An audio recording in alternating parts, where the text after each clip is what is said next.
Ever get that feeling like you stumble upon an idea and it feels both ancient and totally new at the same time? Yeah, yeah. Like those cycles of innovation we see everywhere, rediscovering and reinventing. Exactly. Makes you think about the really big cycles, right? Mm-hmm. The ones shaping how we understand, well, everything. Absolutely. And that's where we are heading today. Okay. You shared this really fascinating collection of spiritual teachings Mm-hmm. from early 2025, these daily messages called Murlis.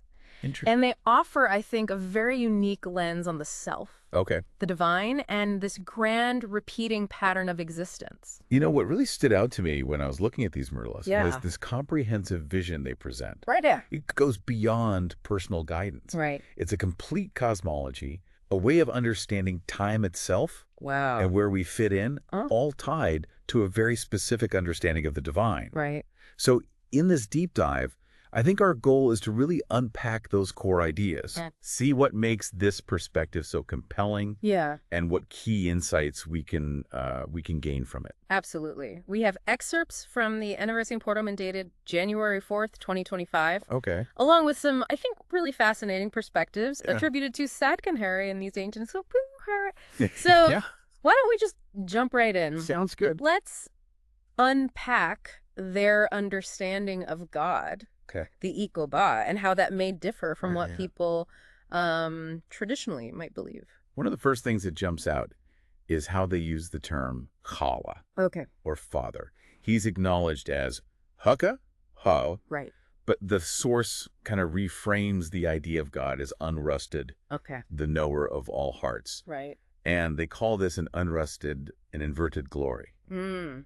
So I think what's fascinating here is why this might be seen as a misunderstanding. Yeah. Maybe it's shifting the focus from a God who's always watching our thoughts to one whose main purpose is to bring about transformation. That's interesting. So instead of this constant divine surveillance, Yeah. the emphasis shifts to the coming to make the finite, right? The fallen into the pure. Exactly. It's a very action-oriented role, Yes. focused on renewal, spiritual renewal. Yeah, yeah. It makes you wonder Mhm. if God isn't seen as knowing everyone's heart, Yeah, then how does that change the nature of prayer right. or our personal connection to the divine within this system? That's a key question, I think. Yeah. It points to a relationship that's less about God constantly watching us Mhm. and more about us responding to a universal call for For purification. purification. Okay. The teachings even mention people addressing Kare as Kadokan, Right. the all-knowing, Yeah. and the response is very direct. I do not know anyone's heart. Wow. So this denial seems very deliberate, almost underscoring that the main function of the divine Right. at this time is to restore this fallen world. Right. And that idea of a world needing restoration leads us to Yeah. Harat's central role. Right. We all know that's India Yes. in the cyclical view of time. It's described as the indestructible land. Right. And uniquely the only land that becomes Paloka Mhm. or heaven. That's a pretty specific claim. Yeah. What do you think is the significance of anchoring this entire cycle Right. to one specific place? I mean, it gives Harat the unique Yeah. spiritual significance Yes. within this cosmology. The teachings say the 84 birth cycle Right. applies specifically to people living in Harat. And while right now is a hellish time, Right. there's this promise that it will eventually return to a Kajashana, this heavenly state, Right. after some kind of transformation that includes the end of other lands. Yeah, it really puts Harat at the center It does, of this unfolding cosmic drama. Well, it does, and it's not just any point in history.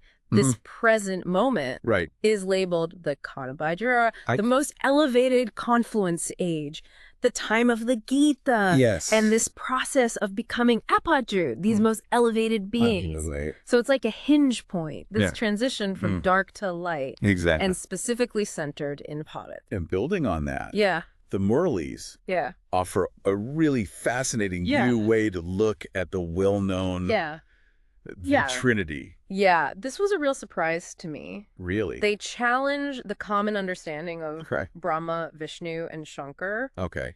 as the main triad. Okay. They say the true contratine should be understood with Shiva as the ultimate creator, right, using Brahma as the tool to establish the Brahmin religion. They even point to the popular saying, God Kanyaswari, God of gods, great God, right, which shows how much Shankar is revered. But the traditional trinity kind of misattributes creation to Brahma. Interesting. So it's like realigning those cosmic roles. Precisely. It goes back to the source. Yeah. And then clarifies everyone's roles in this spiritual framework. Oh. Shiva is the seed, right, the ultimate power. Right. And Brahma is the first creation in this cycle. Oh. The one who brings those initial teachings and builds the community. Right. People's devotion to Shankar is acknowledged. Yeah. But maybe it overlooks this foundational role of Brahma in this specific way of thinking. Okay, so now we're getting a picture of God. Yeah. And for its role in this cycle. Right. Let's talk about how we gain understanding. The teachings separate. Okay. And the problem of Cheevers is that Maranska is more popular and Haaretz and devotion, kind of. They're not treated as equal paths, are they? No, I wouldn't say so. They're connected to different parts of the cycle.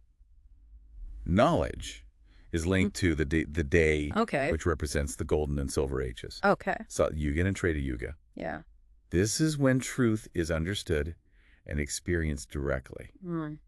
Or devotion belongs to the Kane, the night, the copper and iron ages, to Apara Yuga and Kali Yuga. Okay. A time when we are separated from that truth and seek it through rituals and remembrance. And this right now is when God is giving true knowledge directly. Right. And it's not just for intellectual understanding. It offers this incredible reward. Really? An inheritance for 21 births. Wow, that's huge. I mean, that's a powerful reason to embrace this knowledge. It really highlights the transformative power of this direct knowledge. Yeah. Devotion gives you temporary happiness.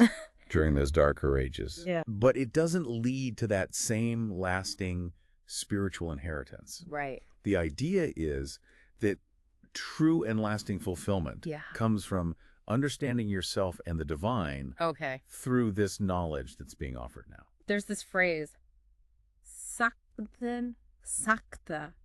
which means we are what we are. Right. It seems pretty simple. Yeah. The teachings give it this specific meaning. Okay. Especially when you compare it to right. Soul is God, God is soul. Yes, exactly. What's the main difference here? I think it's a fundamental difference. The Murlis say that the soul isn't actually the same as God. Instead, talks about the soul's journey through all these different stages. Duwan, deity, Ben, warrior, Khaness, merchant, servant, and now, those who are learning this knowledge before becoming deities again. Okay. It's a cycle of roles and spiritual evolution, not an inherent oneness. So the soul goes through these distinct phases like acts in a play. Yeah, I like that. And the goal is to return to that original state of deity. Exactly. So who's the guide in this current act, the director, so to speak? Okay. The teachings talk about the many roles of the light, right? Absolutely. Right now, the Balaikon is the supreme teacher, sharing this knowledge. Okay. The Father offering love and guidance. Right. And the Nefle leading us toward liberation. Okay. And heaven followers. And so heaven followers are even called Kantan. Yes. Which emphasizes how important learning and receiving this divine wisdom is. And in this journey toward purity and elevation, there's a clear antagonist, Ravan. We all know the story of burning his effigy every year. But here, Ravan takes on a specific symbolic meaning, doesn't he? Yes. According to the Esotete, Ravan is Parat's greatest enemy. Right. He's not just a mythological figure. Okay. He represents all the negativity, vices, and ultimately ignorance.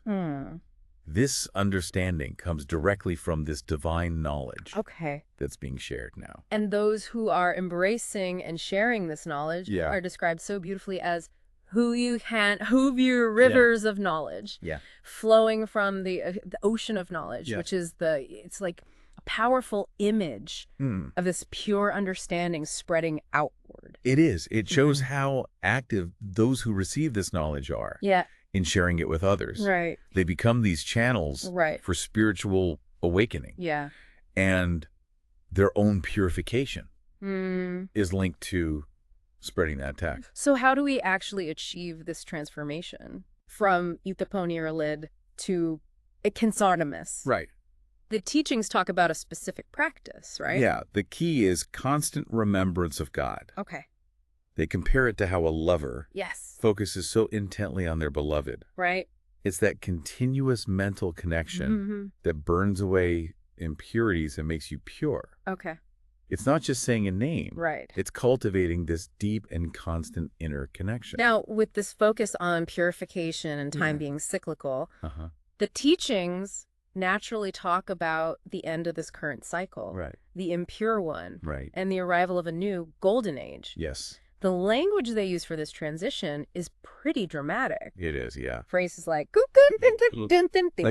right. Death is standing in front. Yeah. Wow. And this anticipation of a turbulent period. Yes. A river of blood. Yeah. It paints a vivid picture. It does. Of the wind transforming.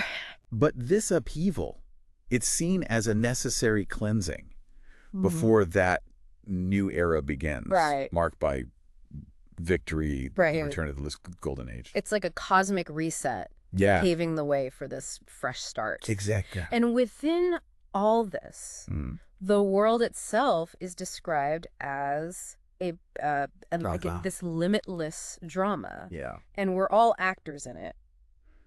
But it seems like we've forgotten our roles. Right. And the plot, so to speak. We're playing our parts. Right. But we've lost track of the bigger story. Yeah, the beginning, middle, and end of this eternal drama. Exactly. The Kel comes to re-educate these actors, you unintelligent ones, and make them put skiing on wise like diamonds. So they can remember their true roles. Yeah. And understand what the play is really about. And for those living within this drama, the teachings offer some guidance on navigating daily life. Yeah. Especially family life. Right. Okay. It's not about withdrawing from the world, but about living according to God's guidance while still engaged in everyday life. Yeah. The focus is on staying connected to the divine. While still taking care of your responsibilities. Okay. Every soul is a lover. Of the one. Yes, of the one. the beloved. Right, exactly, God. So this brings spirituality into your everyday actions and intentions. Now, the teachings from air culture bring in this idea of kind of instrumentality. Right. It's about seeing yourself. Okay. Not as the doer, but as the instrument through which the divine works. I think what's powerful here is how it shifts our understanding of agency and responsibility. Okay. When you remember the the combined form of Shiva and Shakti. Right. God and the empowered soul. Yes, exactly. Okay. You can overcome Maya, illusion. It's about detaching from the ego and that feeling of being solely responsible. Recognizing a larger purpose at play. That makes sense. It's like a musician and their instrument. Oh, okay. The musician uses the instrument to create a beautiful melody. Yeah. The instrument is essential. Right. But it's not the source of the music itself. That's a great analogy. Thanks. And thinking about our role in what's to come. Yeah. Bonnet City talks about like how a Pureit party. Future destiny. It's not all decided by our past actions, is it? That's an important point. Huh? Kitchaka clarifies that while our past actions do have consequences, our future destiny is being shaped by our effort in this lifetime. So the actions we take now, guided by this knowledge, determine the happiness we'll experience for 21 generations. Wow. In that coming golden age. It really emphasizes the power of the present moment. It does. Yeah. And lastly, Ragampur offers a critique of traditional gurus and scriptures. Okay. It's a bold statement to say that their teachings might not be the direct word of God. Right. What's the reasoning behind that perspective? I think it reinforces the idea of a direct relationship with the divine source at this specific time. The teaching says that true knowledge and the way to realize God are revealed directly by God now, not through other people or old texts. Things like elaborate rituals or studying the Vedas and Shastras aren't seen as the main way to connect with the divine. The focus, like we've heard, is on constantly remembering God. So, to sum up this deep dive, we've explored this framework that emphasizes a direct relationship with a formless God. This cyclical understanding of time with Farat at the center, the importance of spiritual knowledge over traditional devotional practices, and the idea of being instruments of the divine in this cosmic drama. This deep dive into the Adiya and all these related teachings, it provides a unique and comprehensive worldview. The claims about God, the cyclical history centered on Farat, and how to find liberation through knowledge and remembrance offer a distinct way of looking at existence and our place in it. As you listen to all this, I wonder, with this focus on personal effort shaping our destiny, how might embracing that feeling of being an instrument actually change how you approach your actions and their impact in the world? That's a great question. And with this idea of time as a cycle, with its own periods of purity and impurity, what does that mean for how we choose to live and how we make the most of this present moment? It really makes you think. Those are some thought-provoking questions that come from these teachings. Absolutely. Thank you for this deep dive. It was my pleasure. I think there's so much here for everyone to consider and to explore further on their own. For sure.